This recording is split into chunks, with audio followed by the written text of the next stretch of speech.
Привет на всички от Янг Шоу! Тук що пристигнахме след много часове на пътуване с Камили, буквално. 1 час до гарата, 1 час и нещо сутринта до гарата, имаше страхотно задръстване и се бяхме притеснили, защото няма да си фанем и влака, макар че бяхме тръгнали прекалено на време, даже много по-рано, отколкото на време.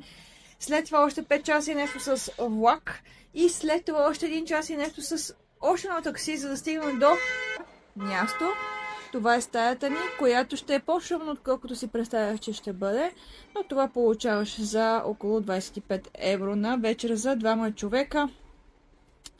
На мен ми харесва, много е хотелчето. На много централно място е. Малко по-шумно, пак казвам, от това, което си представях, че ще е. Но поне е централно, поне е ново, изключително чисто. Имаме място, има абсолютно всичко, което ти е необходимо за няколкодневен престой. Тук ще сме с мотор. Предполагам, че ще се предвижваме. Трябва да си намерим мотор под наем. И ще направим един дневен тур, за да видим все пак най-интересните неща в региона. Ето и улицата, която не мисля, че ще е пред нас, защото изглеждаше така на снимките. И се надявам да не е много шумно, но все пак е улица. Да, ще е по-шумно, отколкото си го представях. Но това са планинките. Много ми приличат на тези в Южен Тайланд и в Северен Виетнам. Но не сме на море.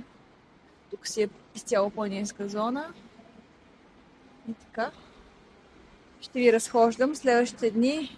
Се разучавам всичко за този регион и ще споделям с вас възможно най-бързо. Цялото ни видео пътеводител е в YouTube, а препратката към него и към изчерпателния ни пътеводител за Young Show ще я намерите под тази публикация. Ще се радва да ни последвате и в социалните медии. Навсякъде ще ни откриете като Лила Грин.